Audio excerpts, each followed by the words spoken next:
Put this in here for now.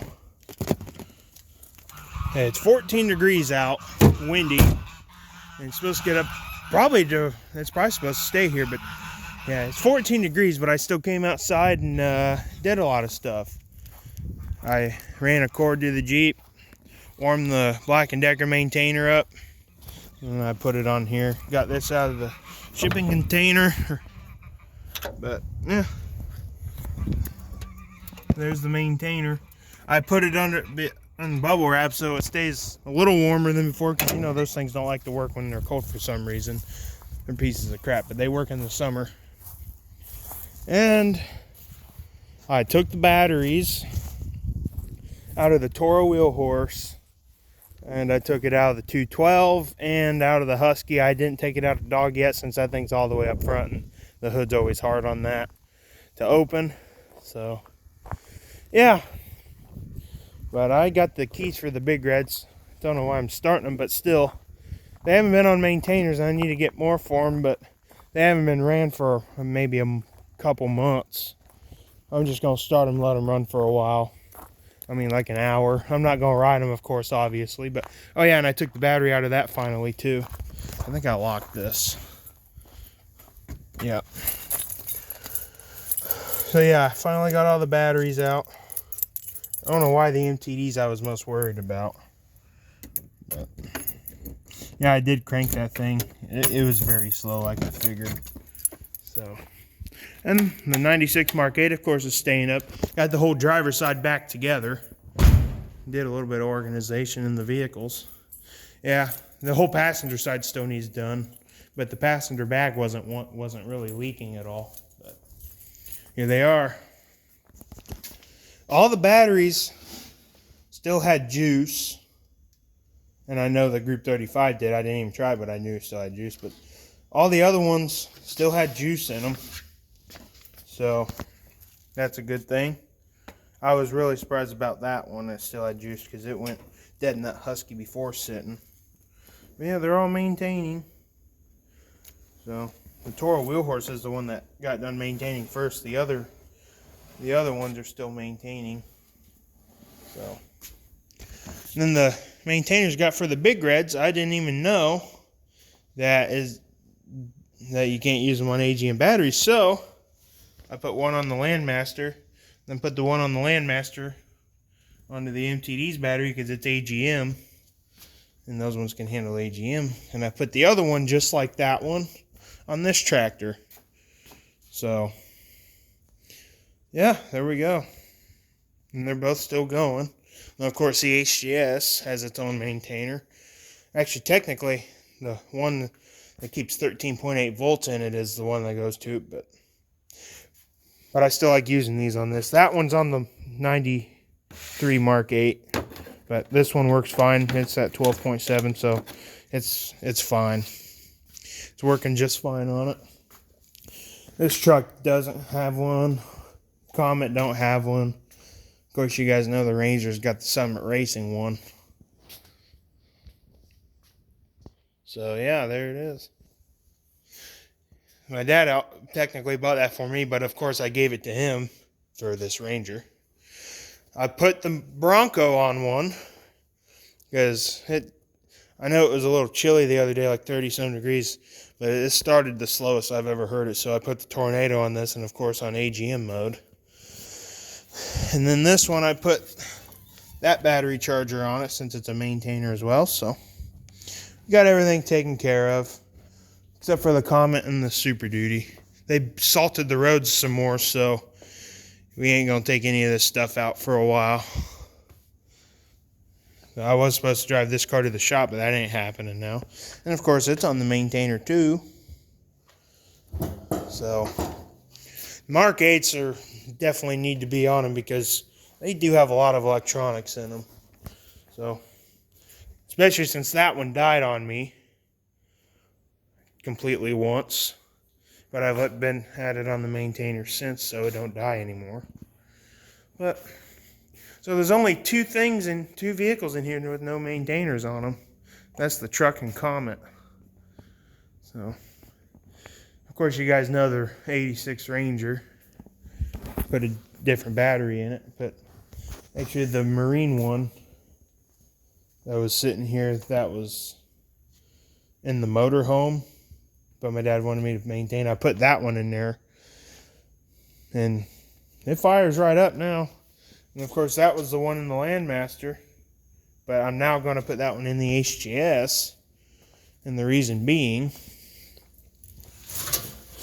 because the Group 31 I bought for my tractor, well, it ended up being too tall, and I didn't want to take the battery back. I was like, you know what, if it fits in, I would just put it in the Landmaster. So because the charging system on this thing sucks anyways, so I just put the great big Group 31 in there. Works perfectly.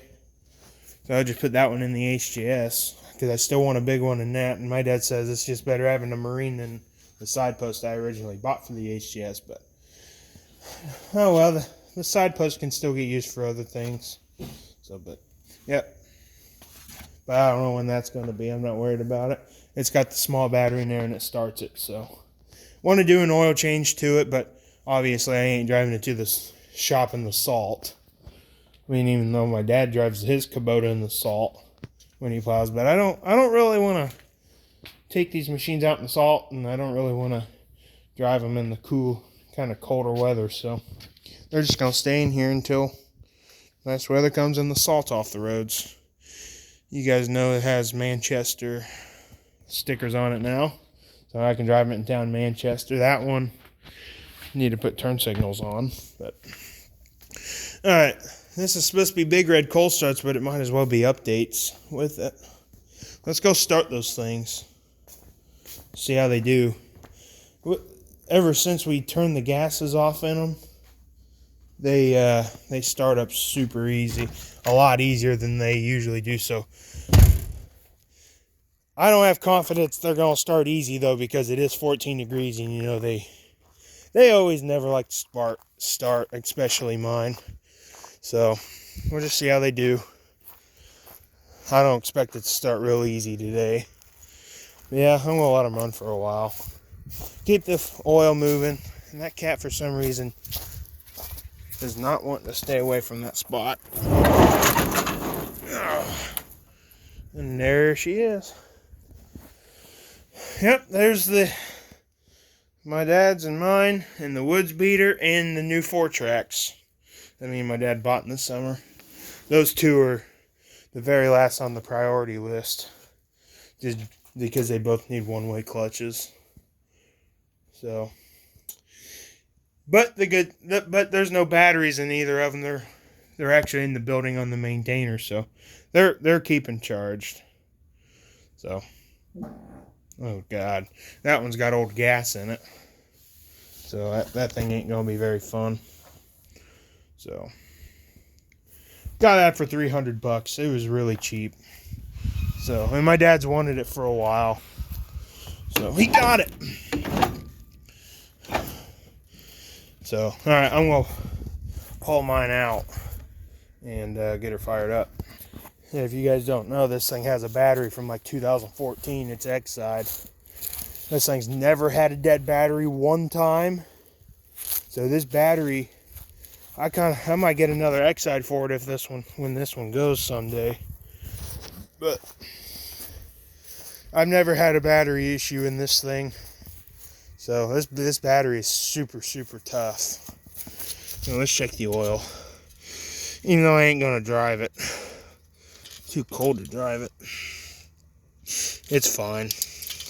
I want to do another oil change to this. We changed it 2 years ago. Haven't rode it much, but I'm going to try to change the oil in it every year. Let's turn the gas on. And I know I got plenty of gas. Mine has 87 in it. I didn't put no nothing on this. But the gas ain't bad, so I'm not too worried about it. See how she does.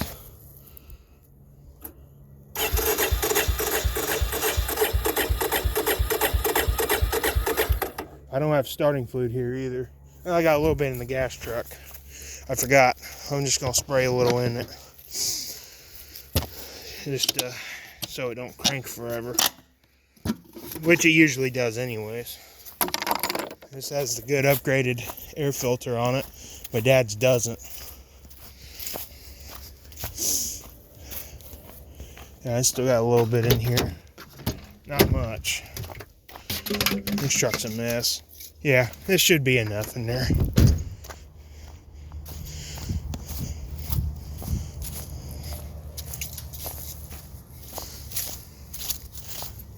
Don't have very much.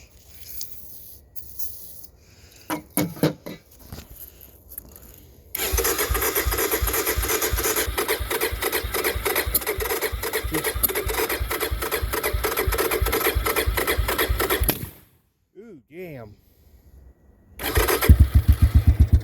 See? That's the thing. I don't ever have to use choke on this anymore because it'll either backfire real loud or, yeah. So it's always no choke in this, and I didn't think in the cold that it would be like that, but it is, and it's running. That's crazy, man. That's why I turned the gas off in it now. Guess what? No choke needed in this from now on, apparently not. Even when it's 14 freaking degrees outside. But she's gonna stay running, I already know it. That was a good backfire. Even though I didn't get an exhaust clip. I mean, I'll spray some of my dad's, but not choke it, because his usually does the same damn thing.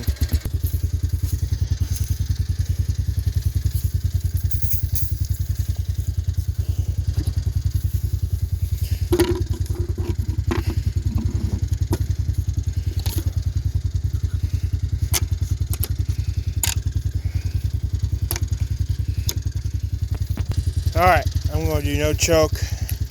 Should start up pretty easy.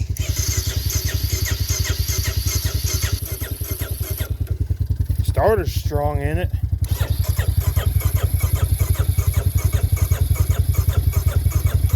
Let's do it once.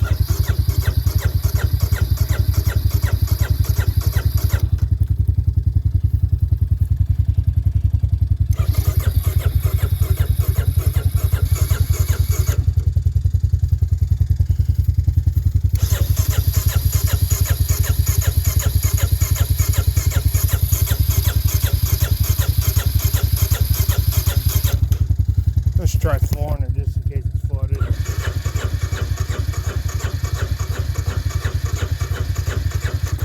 Okay, we'll give her a rest. Sometimes this one can be a bitch to start worse than that one. That thing hasn't died once either. It's just been sitting here running the whole time.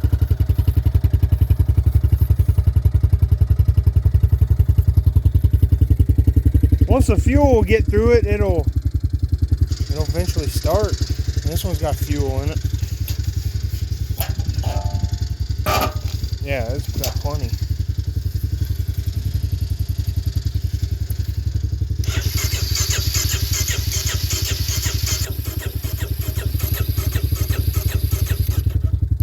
I have to choke it again.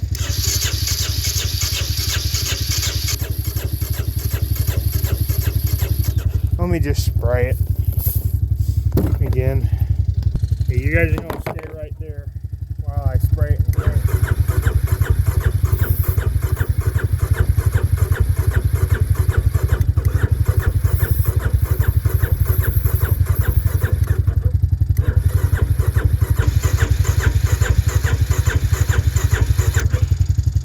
Okay, I'm going to kickstart it because the battery's going low. This battery ain't as good as that one, that's for sure. So let's kickstart it and save the starter, shall we?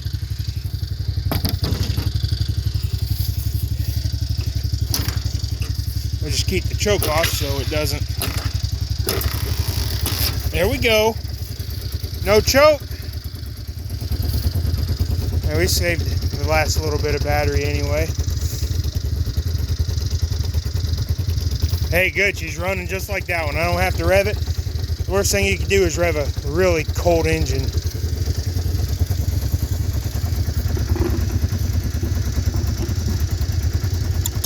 Good deal.